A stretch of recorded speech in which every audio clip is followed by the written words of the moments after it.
वतन वतन मेरे आबाद रहे तू,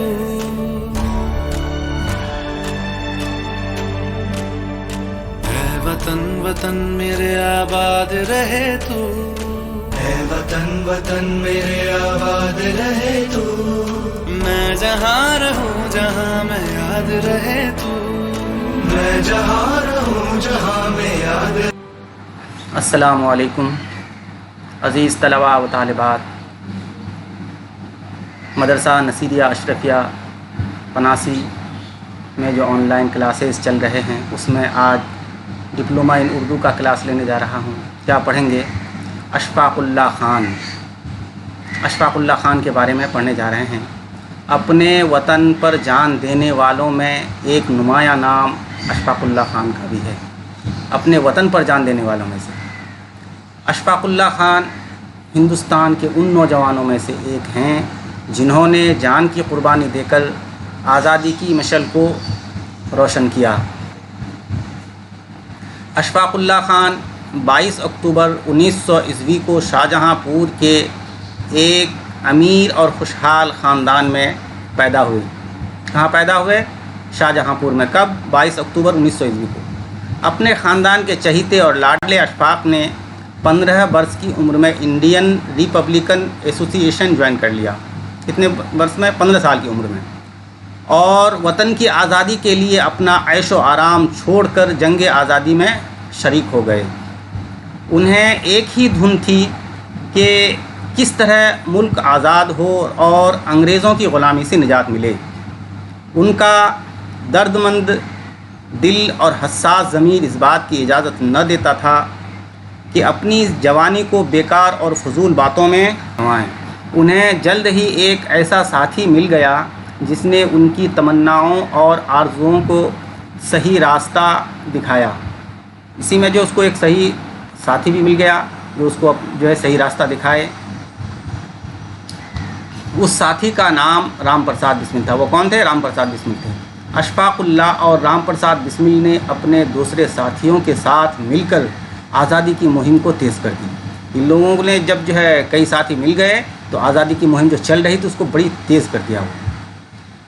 वो राम प्रसाद बिस्मिल अशफाकुल्लाह के दोस्त भी थे और रहनुमा भी थे। उनके रहनुमा भी थे इसलिए कि वो सीनियर थे और एक दोस्त की हैसियत से जो है अशफाकुल्लाह को अपने साथ में रखते थे और काम करते थे।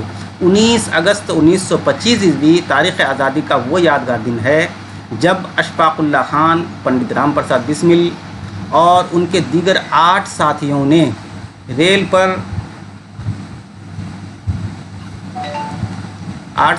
पर जा रहे सरकारी ख़जाने को लूटने का मंसूबा बनाया। क्यों लूटने का मंसूबा बनाया? ताकि इस रकम से अपनी तहरीक के लिए सरमाया फराहम कर सकें।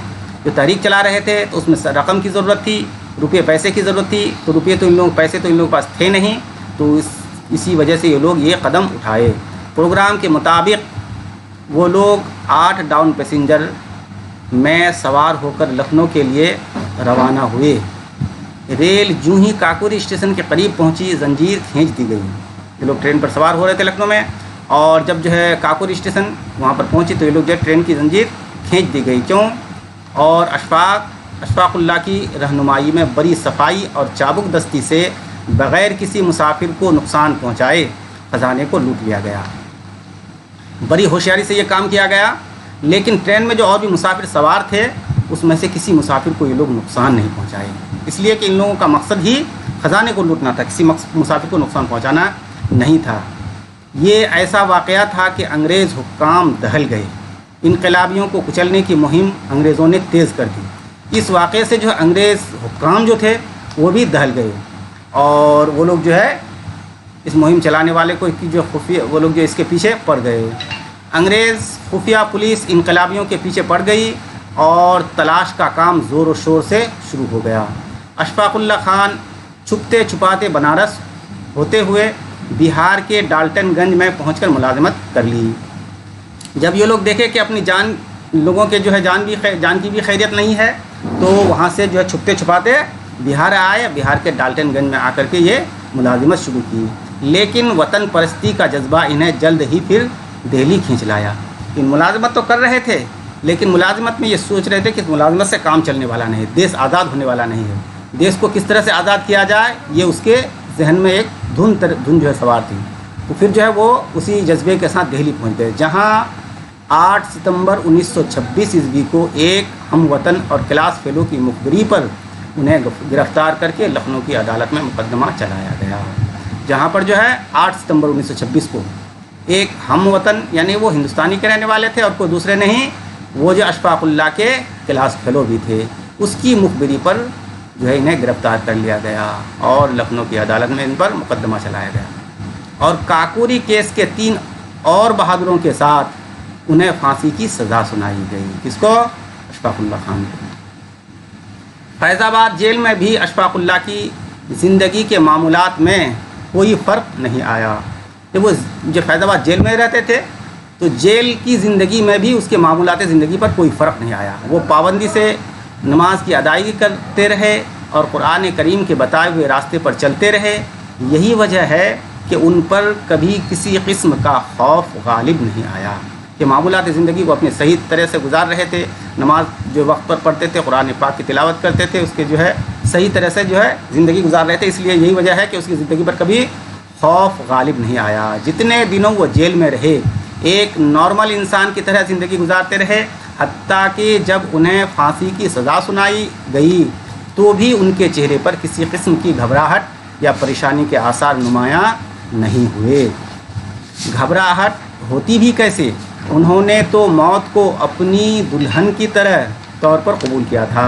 अशफाकुल्लाह ने इस मौके पर अपने मुलाकाती साथियों से कहा था, जो लोग उनसे मुलाकात के लिए आए थे उनसे कहा था, क्या कहा था कि तुम लोगों को ज़रूर हैरानी होगी कि आज मैं इतना खुश क्यों हूँ। जाहिर सी बात है कि जो है जिसको मौत की सज़ा सुना दी गई हो तो लोग उनसे मिलने के लिए आए हैं, वो लोग तो मग़मूम हैं, उदास हैं, गमगीन हैं, लेकिन अशफाकुल्लाह बड़े खुश हैं और खुश होकर के उनसे पूछ रहे हैं कि तुम लोगों को ज़रूर हैरानी होगी। क्यों हैरानी होगी कि आज मैं इतना खुश क्यों हूँ और मैंने अच्छे अच्छे कपड़े क्यों पहन रखे हैं।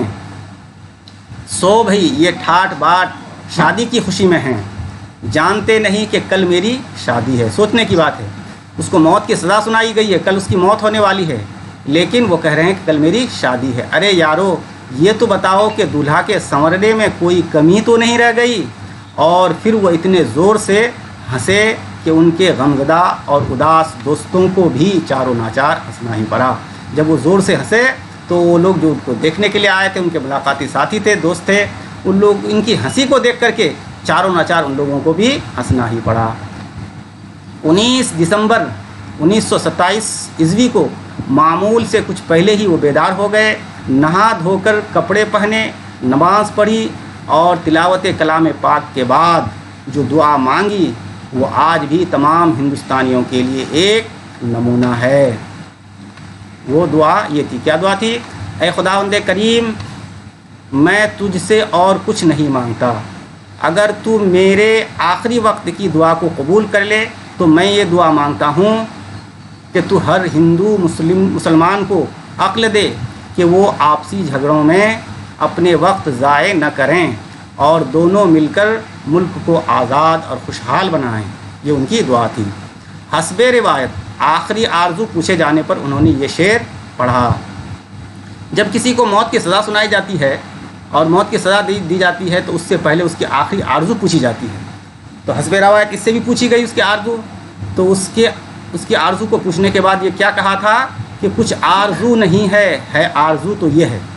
कुछ आरज़ू नहीं है आरज़ू तो ये है, रख दे कोई ज़रा सी खाके वतन कफन में। ये थे शहीद वतन अशफाकुल्लाह खान।